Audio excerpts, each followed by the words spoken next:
Welcome to this edition of Michael's Weekly Perspective Podcast. This is podcast episode 52. In this podcast, I will continue our conversation with Mat Ater. And then at the end, I'll share with you a tip that Matt had posted onto the Facebook group. That's all for this edition, and stay tuned. Hello, it's great to be back with you once again on this edition of Michael's Weekly Perspective Podcast. This is podcast episode 52.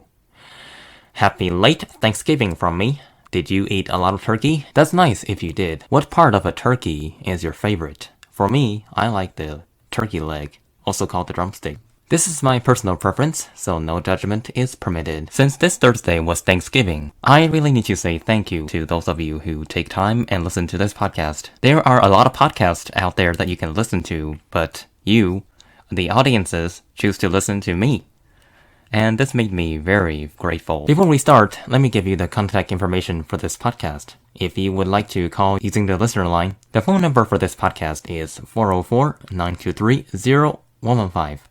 That's 404-923-0115. You can also send me an email, and the email address is munnmichael68@gmail.com. That's munnmichael68@gmail.com. In this podcast, I will continue our conversation with Mat Ater. And then at the end, I'm going to share with you a tip regard to JAWS that Matt had previously written to the JAWS screen reader group. And that is all to this edition of Michael's Weekly Perspective, episode 52.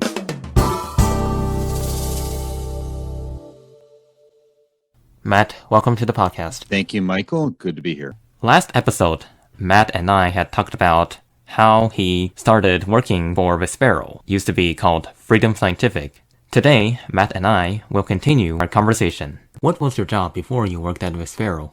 Good question. I graduated in a degree in broadcasting and determined after doing it for a couple of years that it wasn't going to be the path I wanted to go towards, so I converted into more of the assistive technology field. And I did that back in 1994, did a consulting for 2 years.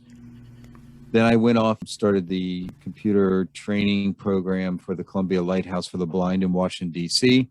I did that for about 5 years, a couple of years with Humanware working on government sales. And then in 2002 until 2007, I ran a program for the Social Security Administration called the Employees with Disabilities Support Group. And that included providing software, technical support, building their computers, deploying their computers, training their end users, the whole, support services model for all of the disabled employees who work there. And then I went and did mainstream technology for about 3 years, and then jumped back into business development. And then in 2014, I joined Freedom Scientific. So it's been a 25-year plus journey, and I guess this is 27 years now. I've been running around doing the mix of assistive technology, mainstream technology, and accessibility. That is interesting to know that your original plan was to be a broadcaster, and then you eventually started working with technology and trained people how to use technology. Sometimes our plan changes without any anticipation. Yeah, I mean, it's life things that come up. Maybe you don't want to live where you are living, and the new job opportunities are going to be where you are moving to. You may meet somebody. There's lots of reasons why you may change your career path. And I did it fairly quick once I got into it and really enjoyed the business of technology for the blind. As a user of it, I found that I was able to jump right in and really, the benefit that you see out of it is helping others. And that's the part I like the most. So when you were in grade school, did you go to a school for the blind, or you went to a school in your community? I went to public school. I did a stint at a blind school learning Braille when I was younger. And then before college, I did a college prep summer within the state rehab program to kind of prep me for the things I already knew how to do, but that's what they make you do, developing study skills, learning to live on your own, doing your laundry, all the typical things that they want you to do. I'll be going through that phase very soon because this is my last year as a high school student. Well, good luck. That's awesome. Good luck on that. Yeah, I've been to public schools before. I kind of have enough of them making excuses and assumptions, not accommodating, so nowadays I just go to a school for the blind. So besides using JAWS, you mentioned that you also use ZoomText and other assistive technologies. So what other assistive technology do you use? Yeah, I mean, I use Fusion, which is the combination of JAWS and ZoomText. I have a focus braille display Oh, yes. that I use, and I use the smaller one because I do it mostly for travel purposes, and I hook it up to my phone so I can type on my phone quicker. I'm currently on my desk. I have a Clearview Go, which is a portable, or I should say, travel CCTV that I have set up so I can read books. But in this case, I have my mixer underneath it, so I can see, my levels when I'm talking on the mic. And then I have other stuff. I have, a handheld magnifier called a Ruby, a Pearl camera. So a wide range of products from all of our different brands that help me fill in the gaps. That's neat. Have you used Magic before? And what happened to Magic? We discontinued it. Yeah. So the reason was we acquired AI Squared in 2016. And when we did, it didn't make sense to continue to have both ZoomText and Magic when Magic was probably 10% of the market, whereas ZoomText was probably 85% of the market. And so it didn't make much sense in continuing to develop Magic at that point.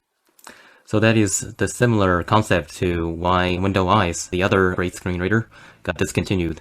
Yeah, I mean, it was a great screen reader from a technology point of view.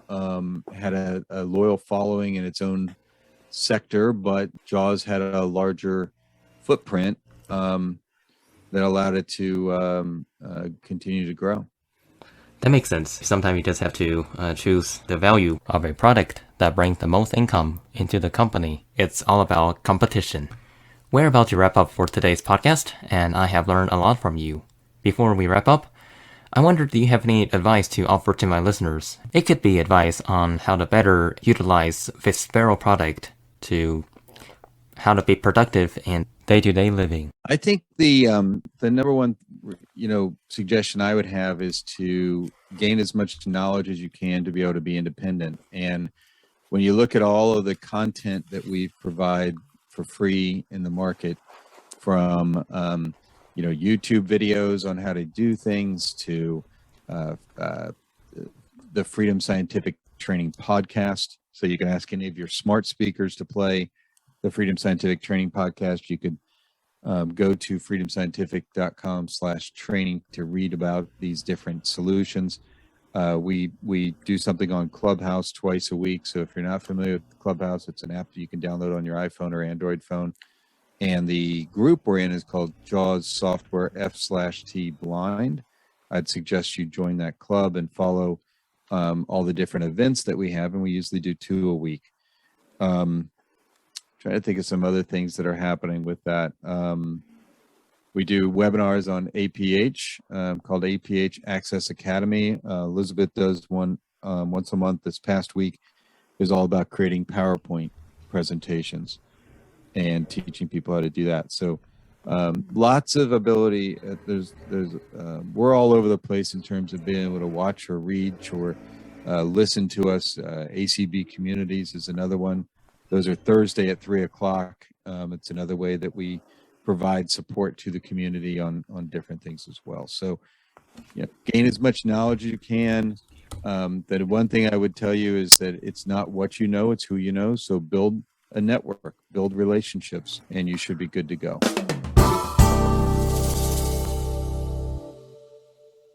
At last, before I wrap up this podcast, I'm going to share with you a tip that Matt had once wrote to the JAWS Screen Reader Users Facebook group. We'll let my favorite speech synthesizer vocalizer Nathan do the reading. JAWS tip 29, desktop versus laptop keyboard setting. What is the real difference between keyboard layouts, desktop and laptop? And why might I consider using laptop layout, even though I like to use a full keyboard plugged into the laptop most of the time? JAWS offers a couple of different layouts for a good reason. Many people use laptops which do not have a numeric keypad. Most users know this numpad is the speech pad you use for various screen reading commands in conjunction with the insert key when the numlock key is off. So, when you are on a laptop, the laptop layout allows you to use the caps lock key as the JAWS key in conjunction with various letters from your right hand for screen reading like you would on the numpad. So caps lock K is say word and caps lock I is the say line command. If you turn on keyboard help with caps lock 1 on the number row, you will get keyboard help and you can get familiar with the rest of the commands. Now, many laptop users might also connect a full keyboard. So, JAWS provides all the desktop layout commands to also work when a numpad is present. So you get the best of both worlds while in laptop layout. For those of us who are using it both with and without the numpad, setting the layout to laptop and getting used to caps lock as an option also is a great solution. The power of JAWS. To learn more, follow Freedom C on Twitter, ask your smart speaker to play the Freedom Scientific Training podcast or subscribe to the Freedom Scientific Training YouTube channel. This is it for this edition of Michael's Weekly Perspective Podcast, and thank you, Matt, once again for taking your time and have a chat with me. I really appreciate it. If you would like to get hold of this podcast, you can send an email to munnmichael68@gmail.com. That's munnmichael68@gmail.com. You can also call using the listener line. The phone number for this podcast is 404-923-0115. That's 404-923-0115. Thank you, Michael, and good luck on your senior year. You're welcome, and thank you.